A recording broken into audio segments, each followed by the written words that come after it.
It's 2:37 a.m. when I hear the hiss of a spray can slicing through the night like a snake in tall grass. The chemical sting hits my throat before I even reach the garage. My heart stops.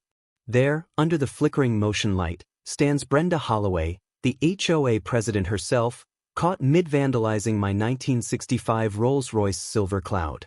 My Silver Cloud. 8 months of restoration, every drop of sweat and every nickel from my late father's savings poured into that machine, and she's painting it in streaks of angry red like she's marking territory. I shout, "Hey! Step away from the car." She freezes, then tilts her head, smirking like she's the law itself. "You've been warned, Marcus. Abandoned vehicles are community hazards." Then, with the arrogance of a tyrant, she drops an official HOA notice on the hood, her calling card of destruction, before climbing into her pearl-white Lexus, engine purring like a satisfied predator. I stare at the car, my reflection distorted in the fresh paint, the smell of solvent and betrayal thick in the air. When the police arrive, the paint's still dripping. "Sir," one officer says, squinting at the paperwork she left, "she filed a report claiming you dumped this vehicle here." Dumped it? My name's on the title, my fingerprints on every bolt. The Rolls isn't junk, it's history, my father's legacy reborn in metal and sweat. That was the night I realized I wasn't just fighting a nosy neighbor. I was up against a system, one built on forged authority, paper intimidation, and people who thought power was the same as justice. And Brenda Holloway, queen of the cul-de-sac, had just declared war. What would you do if your neighbor destroyed something you built with your own hands and dared to call it community service? Drop your thoughts in the comments, because this story doesn't end with paint, it ends with handcuffs. But before we get there, let me rewind and tell you how it all started. I'm Marcus Bennett, 54 years old, a retired aircraft mechanic from Boeing, and if there's one thing I've learned after 30 years of working around jet engines, it's that every system, mechanical or human, breaks down when people stop respecting the details. After my father passed, the silence in my life was louder than any turbine. So, I did the only thing that ever made sense to me. I went home. Back to Maplewood Estates, Washington, the kind of neighborhood that looked perfect from the outside. Rows of cedar-trimmed houses, mailboxes that matched, driveways that gleamed after every rainfall. The kind of place where you could smell pine sap and freshly cut grass at the same time. My father built our cabin there with his own hands in the late 60s, a solid, honest place with a detached garage that smelled like oil, coffee, and memories. That garage was our sanctuary when I was a kid. I'd sit on a stool watching him rebuild carburetors, his hands stained with grease, the air filled with that metallic tang of gasoline and patience. He taught me that a machine, just like a person, has a heart. You treat it right, it gives you back more than performance, it gives you pride. When cancer took him, the house sat empty for years, frozen in time, waiting for purpose. That purpose came in the form of a 1965 Rolls-Royce Silver Cloud, his dream car, the one he swore he'd restore someday. By the time I uncovered it, the frame was rusted to lace, the engine seized, upholstery eaten by mice, and yet to me, it was beautiful. My father used to say, "Son, a good machine deserves another chance, just like people." And maybe I was really trying to give both of us that chance. After my wife passed in 2018, I needed something to wake up for. So, I poured every spare dollar an hour into that car, sanding panels, cataloging parts, polishing chrome until I could see my reflection in it again. Each day, the garage came alive with the sounds of sockets clinking and wrenches turning, the music of progress. Maplewood seemed like the perfect backdrop for a quiet rebuild.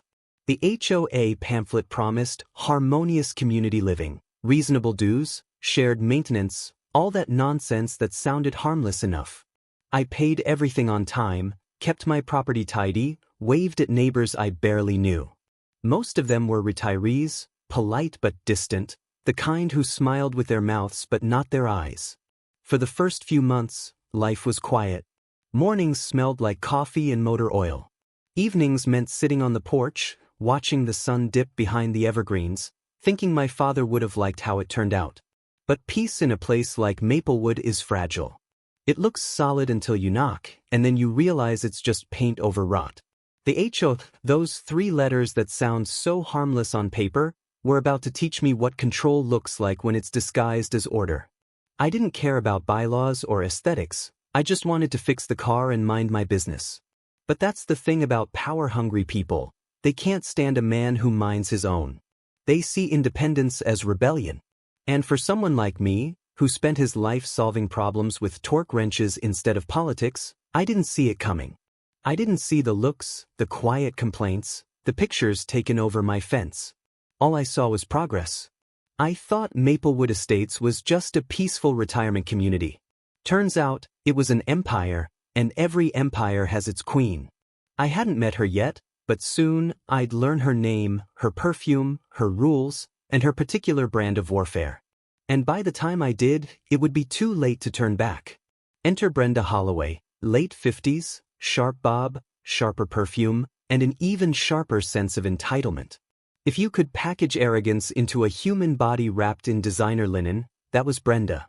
She'd been the self-proclaimed queen of Maplewood Estates for 12 years, holding her HOA presidency like it was a royal title passed down through divine right. Her Lexus license plate literally read B. Karen 1, as if she wanted to warn the world before she even stepped out of the car. The first time I saw her, she was marching up my driveway in 3-inch heels, clipboard in hand, eyes scanning my property like a general inspecting the front lines. She didn't knock, didn't smile, just declared, "Mr. Bennett, you can't park that rust heap in view of the street. It violates community standards." Her voice had that brittle authority of someone used to being obeyed, the kind that can make even air feel heavy. I set my wrench down, wiped my hands, and tried to stay calm. "It's a restoration project, ma'am. My property, my garage. Everything's within code." She tapped her manicured nail against the clipboard like a judge tapping her gavel. "Abandoned vehicles depreciate neighborhood value," she said, already snapping photos of my driveway like a crime scene investigator. The smell of her floral perfume mixed with the scent of motor oil, and for a second, I imagined the two combusting on contact. "This won't take long," she added, striding back toward her Lexus as though issuing a royal decree. I thought that was the end of it. 3 days later, a certified letter arrived, $250 fine for unapproved structure and visible mechanical debris. I opened it twice, trying to figure out what counted as mechanical debris. My socket set? The jack stand under the rolls? The half cup of coffee I'd left on the hood? She'd even attached photos, grainy zoom-ins of my driveway with red circles drawn around a toolbox and an extension cord like they were evidence in a federal investigation. I laughed at first, thinking it was a misunderstanding. But that laughter faded fast when the second notice came. Failure to remove vehicle from public view, $500 additional fine. I called the HOA office number listed on the letter, and to no one's surprise, it went straight to Brenda's voicemail. "This is President Holloway. Leave a message with your lot number." President. She really said it like she ran the country. I left a polite voicemail, explaining that I was restoring a classic car, legally permitted under state exemption law. She never called back. Instead, I woke the next morning to find her Lexus parked across from my house, engine idling, window halfway down. She sat there with her phone angled toward my property, snapping photos while pretending to check her messages. That was the moment I realized she wasn't interested in order, she was interested in domination. In her world, perfection wasn't about beauty, it was about control. And in her mind, the only way to keep Maplewood perfect was to make sure everyone lived exactly by her rules, or got crushed trying not to. From that day on, it was open warfare, Brenda Holloway's private crusade against the man who refused to kneel. Every week brought a new citation printed on the same glossy HOA letterhead, like clockwork. Violation number 4, Noil odor detectable from public right-of-way.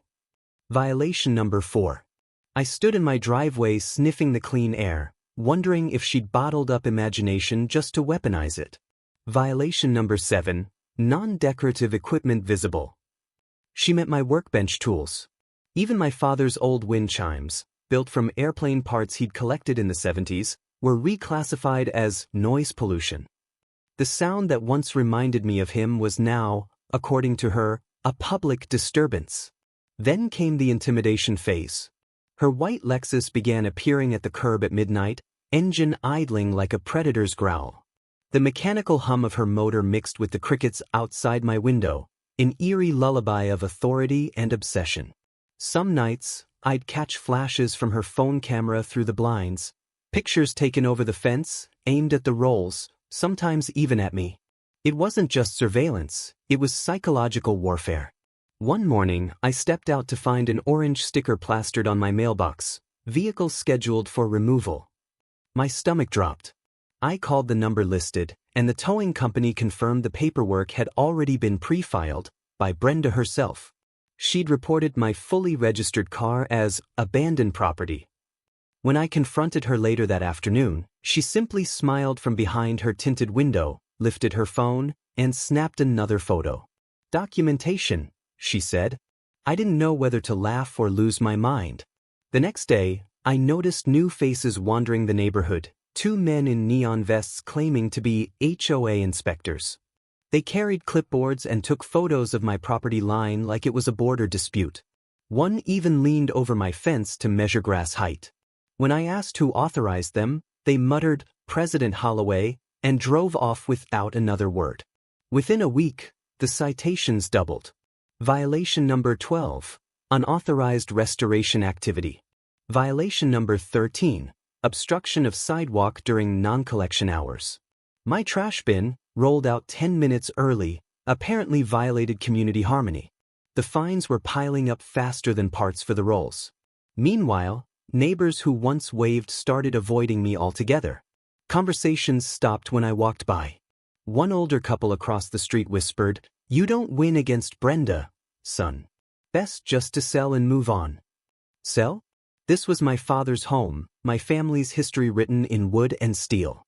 I wasn't leaving because a woman with a clipboard and control issues wanted to play God. What she didn't realize was that I'd spent 3 decades troubleshooting jet engines, machines that could kill you if you lost your nerve. You don't scare a man who stood beneath a spinning turbine at 2,000 RPM with nothing but trust in his own work. So I did what I've always done, I documented everything. Photos, timestamps, recordings of every notice and encounter. Brenda thought she was writing my eviction story, but in reality, she was building the evidence file that would one day destroy her. When people push you hard enough, you either break, or you start reading the fine print. One night, after Brenda taped yet another final notice to my door, I sat at my kitchen table surrounded by stacks of paper, the HOA covenants, bylaws, amendments, all written in the kind of language designed to make ordinary people give up halfway through. But I wasn't ordinary anymore. I was angry, and anger makes you patient. I read every word, page by page, until I hit gold on page 87. Restoration of classic vehicles permitted for private use, provided work is performed indoors or undercover. My garage was enclosed, the car was covered, and my work was strictly private. Legally, I was as clean as they come. Brenda's claims had no foundation, just arrogance wrapped in stationery. The next morning, I drove to the county records office downtown, a beige government building that smelled like toner and bureaucracy. The clerk, a quiet woman with glasses slipping down her nose, helped me dig through the original Maplewood Estates incorporation documents. It took about 30 minutes of scrolling through microfilm before she leaned back and said, "That's strange. The amendment removing vehicle restoration? It was proposed but never officially ratified. Missing 2/3 homeowner approval." In other words, Brenda had been enforcing a law that didn't exist. My heart thudded with a new kind of energy, righteous adrenaline. "Can I get copies of those pages?" I asked. She printed them, stamped them, and handed them over. Then curiosity turned into suspicion. If Brenda forged an entire rule, what else had she been rewriting? So I went deeper. I requested her signed filings, the digital submission records for the HOA's last 5 years. When the clerk pulled them up, I saw the same signature repeated across dozens of forms, a perfect copy-paste. Same angle, same pixel pattern. No pen variation. No physical signature. She hadn't even tried to hide it. Every financial authorization, every bylaw revision, every vote-certified update, all rubber-stamped by one woman playing dictator. I walked out of that building with a folder under my arm and a grin I couldn't suppress. For the first time in months, I wasn't reacting, I was preparing. Brenda thought she was untouchable because no one ever challenged her. She counted on fear and ignorance to keep her throne. But she underestimated two things: a mechanic's persistence and the fact that I'd built engines that could withstand heat 10 times hotter than her temper. I spent that evening scanning documents, highlighting dates, and building a timeline. By midnight, I had proof that Brenda's entire HOA empire was built on sand, unapproved amendments, fraudulent filings, and digital signatures that wouldn't survive a single audit. She'd turned neighborhood management into a personal dictatorship, rewriting reality to suit her mood. And now, for the first time, I had the receipts to bring the whole thing crashing down. When I started pushing back, Brenda did what every petty tyrant does when they're cornered: she turned to gossip. In Maplewood Estates, rumor spreads faster than wildfire, especially when the person lighting the match runs the HOA newsletter and the community Facebook group. Within a week, I went from the quiet mechanic who minded his own business to the neighborhood cautionary tale. She told everyone I was mentally unstable since his wife died, that I had anger issues, and was hoarding dangerous chemicals in my garage. Then she created a Facebook group called Maplewood Strong, a digital echo chamber where she played savior of suburbia while painting me as a threat to public safety. The first post read, "Beware the man with the rusted car, eyesore and potential hazard. HOA working to restore order." The comments section filled up with people I'd waved to for months. I knew something was off. That man needs help. This neighborhood used to be peaceful. By the end of the week, half the block had unfriended me online and avoided me in person. Morning walks turned into silent standoffs. Neighbors who once waved now crossed the street, whispering into their phones. It wasn't just isolation, it was exile. She'd turned the court of public opinion into a kangaroo trial, and I was convicted without a word in my defense. But not everyone bought into her performance. My next-door neighbor Jerry, a retired firefighter with more backbone than tact, walked over one evening, holding a beer and shaking his head. "Don't let her get to you, Marcus. She's been pulling this crap for years. Just never met someone stubborn enough to fight back." Then there was Dolores, the retired paralegal who'd lived here since the early 90s. Sweet lady, always in her rose-patterned apron, but sharper than she looked. One afternoon, she stopped me at the mailbox, voice low. "Marcus, she's been padding maintenance contracts for years. Nobody dares check the books. Her cousin runs the landscaping company, gets paid triple what they charge anywhere else." I paused mid-step. "You're saying she's skimming?" Dolores nodded. "And if you start exposing her nonsense, you better be ready. Brenda doesn't fight fair." Her warning hit hard, but it also clarified everything. This was never about a car. The Rolls was just the excuse. The real battle was over control. Control of the neighborhood, the money, and the illusion of power she'd built around herself. My fight had accidentally stumbled into her cash flow. That's why she was panicking, why she turned me into the villain. It wasn't about aesthetics or noise, it was about protecting a crooked little empire built on fear and silence. I remember standing in my driveway that night, watching porch lights blink off one by one, feeling the cold air bite at my hands. I realized Brenda wasn't fighting me because I was wrong. She was fighting me because, for the first time, someone in Maplewood had the guts to tell her she wasn't the law. Within a few weeks, Brenda escalated from nuisance to full-blown legal terrorism. Every trip to the mailbox felt like drawing a lottery ticket for a new accusation. She filed 3 official complaints with the city: unlicensed auto repair business, hazardous material storage, and my personal favorite, potential hoarding behavior. The city's code enforcement department sent 2 inspectors on separate days. Both men apologized before they even finished their walkthroughs. One of them chuckled, "Sir, your garage is cleaner than most restaurant kitchens." I could tell he'd seen real violations before, mine wasn't even close. But the damage wasn't about legality, it was about reputation. Brenda wanted to bury me in bureaucracy, knowing that every official visit came with paperwork, delays, and the creeping anxiety of being under a microscope. Then came the insurance ambush, An anonymous report to my homeowner's insurer claiming I was operating a commercial business from home. The policy was instantly flagged for review. I spent 3 hours on the phone convincing them that the only clients in my garage were wrenches and bolts. Still, my premium went up. Coincidence? I didn't believe in coincidences anymore. But the real punch came the following week. I went to bleed the brakes on the Rolls and found a puddle forming beneath the front tire. When I checked, the brake line had been cleanly sliced right at the junction block, a deliberate cut. My fingers trembled, not from fear but from the cold, calculated message behind it. This wasn't vandalism. It was sabotage. Someone wanted me to crash, to fail, to give up. I called the police immediately, but the responding officer's hesitation told me everything I needed to know. "Mr. Bennett," he said carefully, "I'll file a report, but you should know. HOA President Holloway is well connected. Her brother sits on the county zoning board." He didn't have to say the rest. Complaints involving her tended to disappear. I stared at my half-restored Rolls, paint glinting under the garage light, and felt something shift inside me. I wasn't scared anymore. I was focused. You can't fix a problem you don't understand, and now I understood Brenda perfectly. She was a bully hiding behind paperwork and influence. So, I did what I did best, documented everything.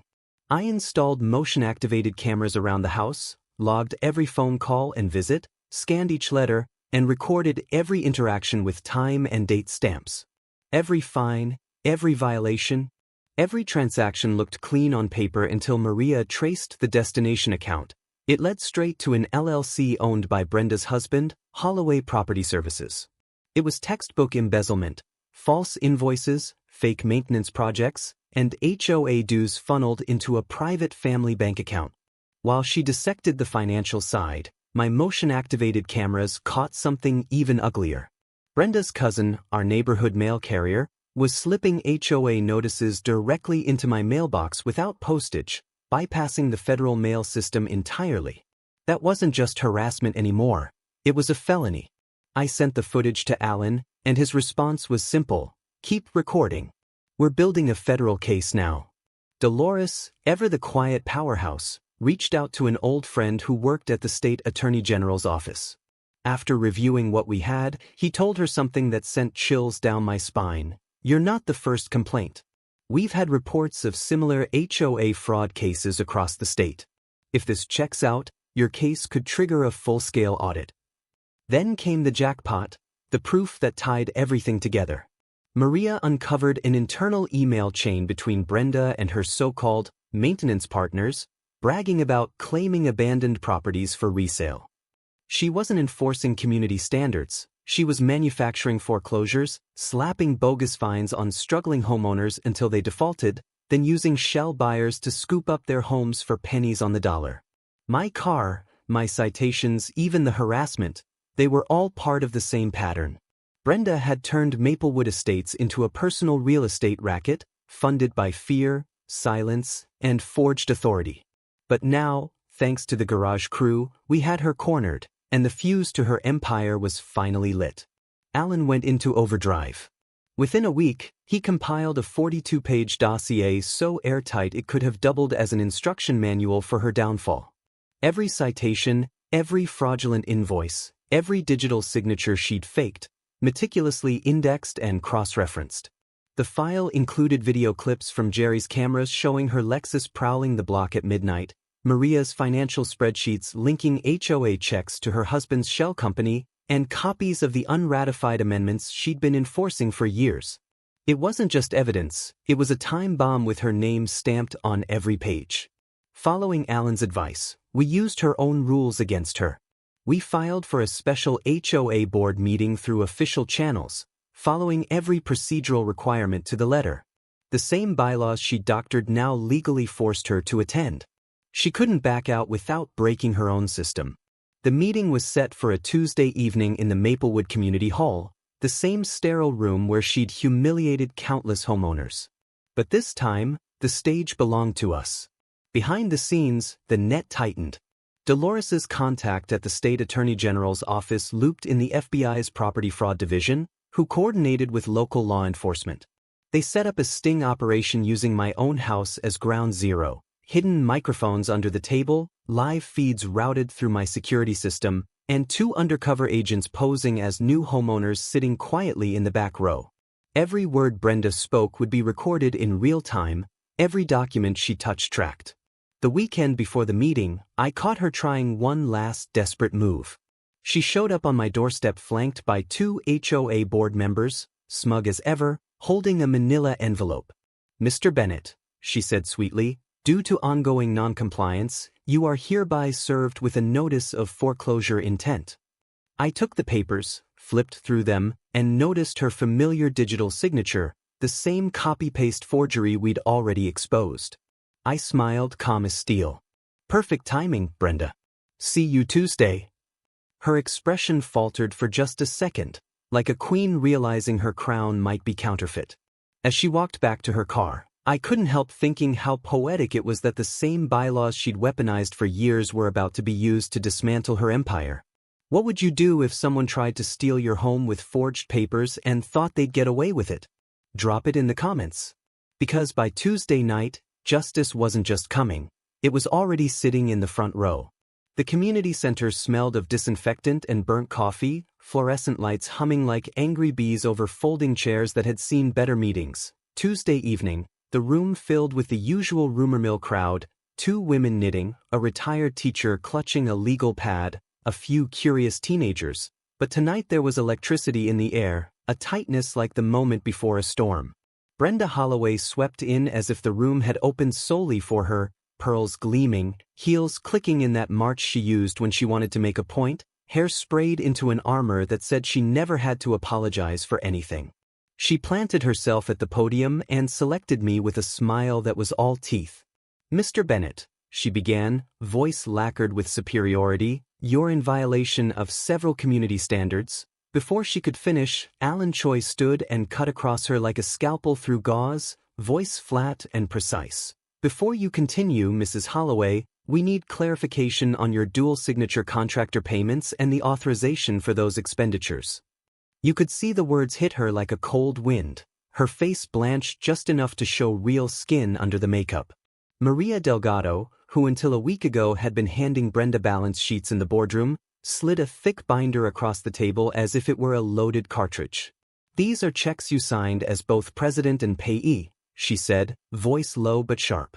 $187,000, unaccounted for, paid to Holloway Property Services, an LLC registered to your husband.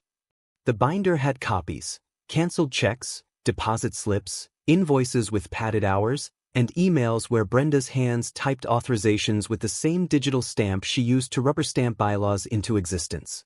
For a second the room held its breath. Someone dropped a paper cup and the sound snapped like a twig. Brenda tried to recover, the practiced flutter of indignation already cued. Those were emergency landscaping contracts, but her protest sounded thin in the air. The back door opened and 2 men in tailored dark suits entered with an authority that read like a headline. Special Agent Thompson, FBI Financial Crimes Division, and his partner, badges folded out like business cards of fate. "Mrs. Holloway," Agent Thompson said, voice steady and louder than the murmurs, "you are under investigation for wire fraud, embezzlement, and falsification of official housing documents. We have warrants. You are not to leave." The effect in the room was immediate: gasps, the rustle of chairs, neighbors craning to see the actors in a drama that had been simmering in their midst. Brenda's jaw worked. She looked like someone watching a photo of herself being burned at the stake. For a moment she tried to command the scene. "You can't do this, I'm the president." But the agents moved with the kind of calm efficiency I'd watched in training videos. One unrolled a warrant, another leafed through a stack of paper that mirrored our dossier, and the third produced a small blue flashlight to scan her hands. "Mrs. Holloway, you have the right to remain silent," Agent Thompson read in that curt cadence that turns movies into reality. "Anything you say can and will be used against you in a court of law. You have the right to an attorney. If you cannot afford one, one will be provided for you." The mechanical hum of the handcuffs was almost civilized. A precise click, a small metallic punctuation point that made the whole room exhale. She tried to bolt. The agents were quicker. I watched the light catch on the metal, the finality of those two halves closing together, and for a second the world narrowed to the chrome reflection in my palm where I held the Rolls key fob, seeing her face, defiant, then incredulous, then panicked, warp across its tiny mirror. Around us neighbors whispered, some shaking heads in stunned relief, others with that hollow, slow regret of people who had let fear keep them quiet too long. The teenager from across the street raised a phone and filmed the scene as if it were an assignment. The retired teacher sat forward and muttered, "Finally." Brenda glared at me through the metallic sheen, lips moving as if to promise retribution. "You'll regret this," she spat, venom and wounded pride colliding. I closed my hand around the fob and felt the little textured ridges under my thumb, felt the Rolls emblem warm with my grip, and said, honestly and small, "You already do." Agent Thompson motioned for officers to secure her records and hands, and while they read her the specific charges, wire fraud, embezzlement, mail fraud and falsification of official documents, the room filled with a buzz of legalese and the slow unfolding of procedural reality, search warrants to be executed, seized devices catalogued, bank records to be frozen pending forensic audit. Alan, stoic, signed the line on the affidavit authorizing access to HOA financials. Maria sat back, exhausted but steady. Dolores clutched my arm like a miracle had happened. Jerry let out a short laugh that was half relief and half disbelief. Outside, someone shouted for the local news van. The scent of community drama was already attracting attention, but inside it felt quieter than the barking headlines promised, like a long-held breath that was finally letting go. When the agents led Brenda out in cuffs, a few neighbors stood as if to applaud and then stopped themselves. This wasn't theater, it was consequence. The mechanical click of the evidence bags closing behind them sounded almost like a lock closing on an old wound. I thought of my father, of the afternoons spent with him bent over carburetors, the way he'd taught me to fix what's broken and to document what matters. In that reflected chrome I saw the end of a reign built on forged authority and stolen trust, and I felt not triumph so much as a fierce, quiet satisfaction. Justice delivered not by rage but by paperwork, patience, and a stubborn refusal to let fear be the final arbiter.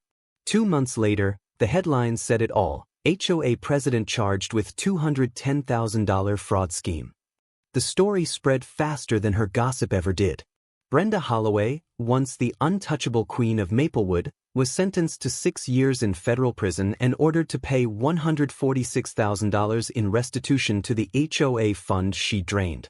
Her pearl-white Lexus, the same one she'd used to stalk me night after night, was auctioned off to cover her legal fees. It was poetic, really. The machine of her arrogance turned into the very fuel for justice. The neighborhood transformed almost overnight. The HOA board held open elections for the first time in a decade. Maria Delgado, the quiet CPA who'd exposed the fraud, became the new president. Dolores, everyone's favorite grandmother with Wi-Fi, was elected secretary. Jerry took over maintenance, because who better to keep the neighborhood safe than a retired firefighter who knew what real emergencies looked like. We gathered in the community center with crock-pots of chili, folding chairs, and laughter that had been missing for far too long. Together, we rewrote every bylaw Brenda had twisted, line by line, this time projected on a big screen so every homeowner could see and vote in real time. No secrets. No fear. Just neighbors reclaiming their voice. As for the Rolls-Royce, it finally came home. After months of labor and heartbreak, the 1965 silver cloud gleamed again in the morning light, champagne silver and flawless, the chrome polished to a mirror's edge. I registered the plates under one name, Dad's Dream.